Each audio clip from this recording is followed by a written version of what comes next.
no está de acuerdo con eso, si uno observa las leyes bíblicas, al igual que con el faraón, habrá un decreto, uno no puede descansar, no hay Shabbat. La respuesta de Dios, las plagas. Y será tiempo de angustia, cual nunca fue desde que hubo gente hasta entonces. Viene el cielo otra señal grande y admirable, 7 ángeles que tenían las 7 plagas postreras. Así que aquí llega la retribución, porque en ella se consumaba la ira de Dios. Apocalipsis 15:1. Ahora, la primera plaga impacta a la tierra. La segunda plaga impacta al mar. La tercera impacta a las fuentes y los ríos.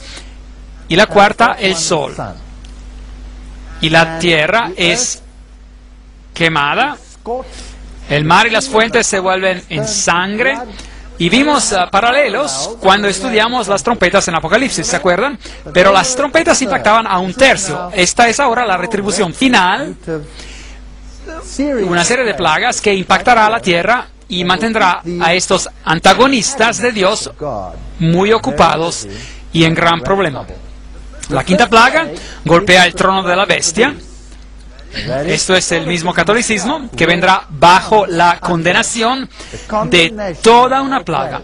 La sexta plaga, el Eufrates, el río Eufrates es el río que alimentaba a Babilonia. Ahora, si las aguas son pueblos y naciones y multitudes, las multitudes que alimentaban a Babilonia se secarán.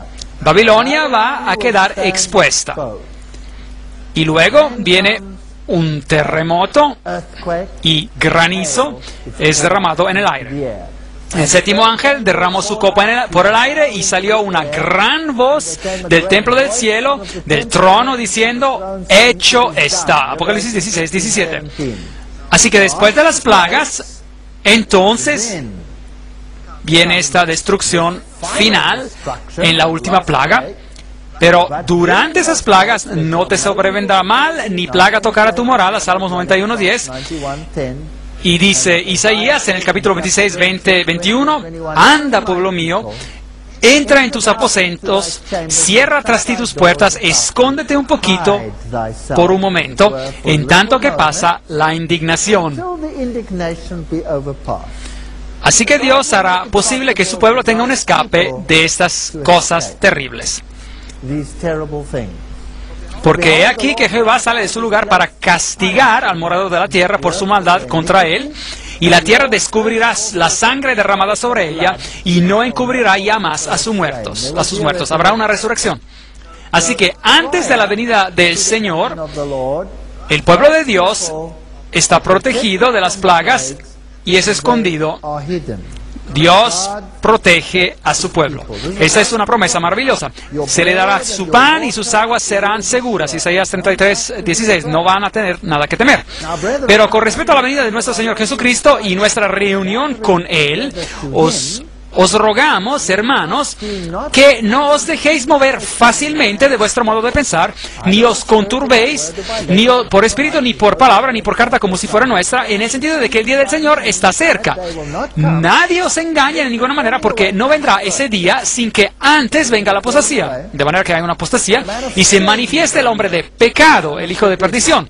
Bueno, ya vimos eso, mostramos cómo Él cambió las leyes y todas esas cosas, el cual se opone y se levanta contra todo lo que se llama Dios y o es objeto de culto, tanto que se sienta en el templo de Dios como Dios, haciéndose pasar por Dios. Hemos visto cómo todo esto ha ocurrido.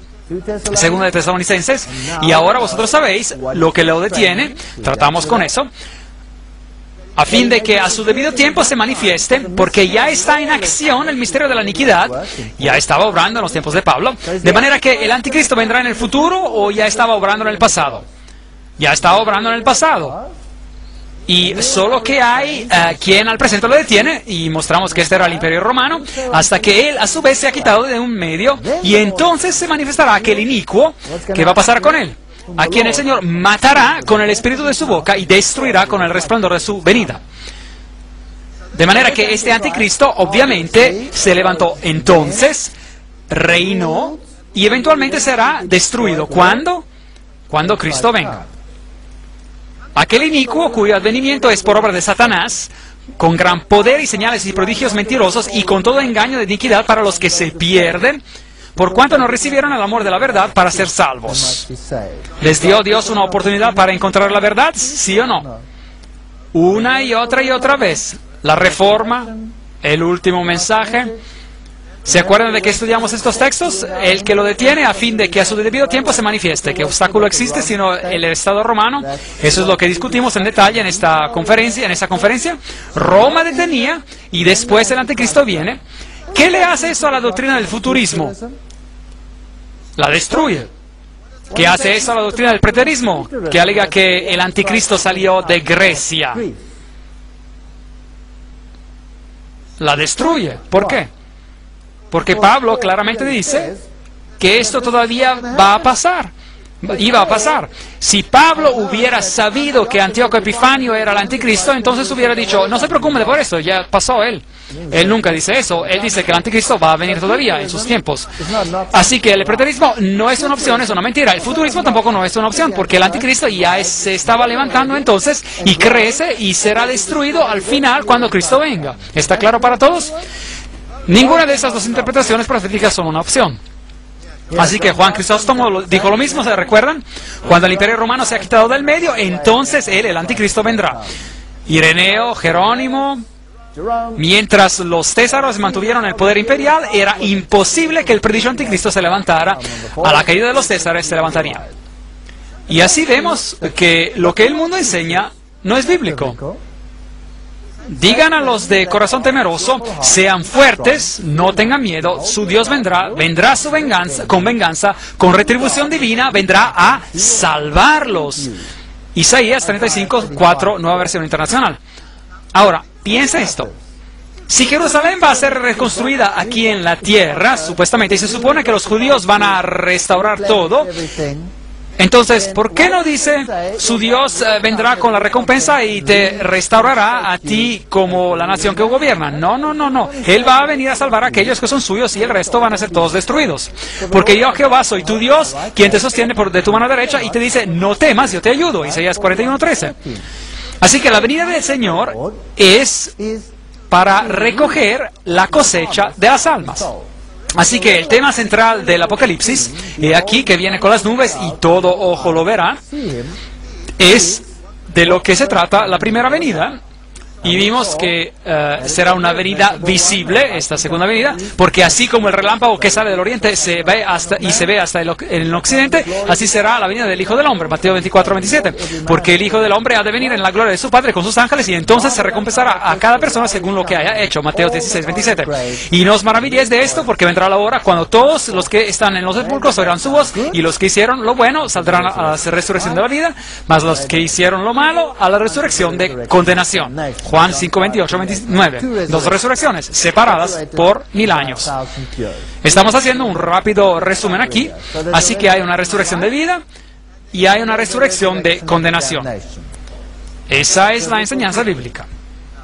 Y ahora, la resurrección de vida. Vamos a repasarlo otra vez, porque el Señor mismo, con voz de mando, con voz de arcángel y con trompeta de Dios, descenderá del cielo, y los muertos en Cristo resucitarán primero.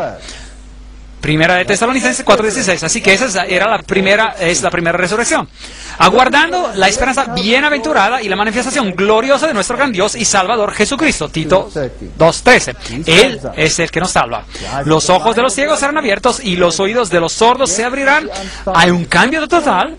Entonces el cojo saltará como un ciervo y cantará la lengua del mudo. Isaías 35:5-6. Porque el Señor mismo, con voz de mando, con voz de arcángel y con trompeta de Dios, descenderá del cielo y los muertos en Cristo resucitarán primero. Primera de Tesalonicenses 4:16. Y nosotros seremos transformados, porque lo corruptible tiene que vestirse de lo incorruptible y lo mortal de inmortalidad. Primera de Corintios 15:52-53. Eso es lo que pasa a la venida de Cristo. Luego los que estemos vivos, los que hayamos quedado, seremos arrebatados junto con ellos en las nubes para encontrarnos con el Señor en el aire. Primera de Tesalonicenses 4:17. Ya hemos tratado con esto en toda una conferencia con todos estos detalles. No contestamos todas las preguntas, las vamos a contestar ahora. ¿Qué más tiene que ocurrir?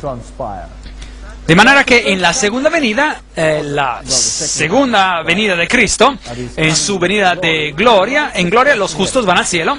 Eso es lo que dice la Biblia. ¿Recuerdan lo que ocurre con los impíos?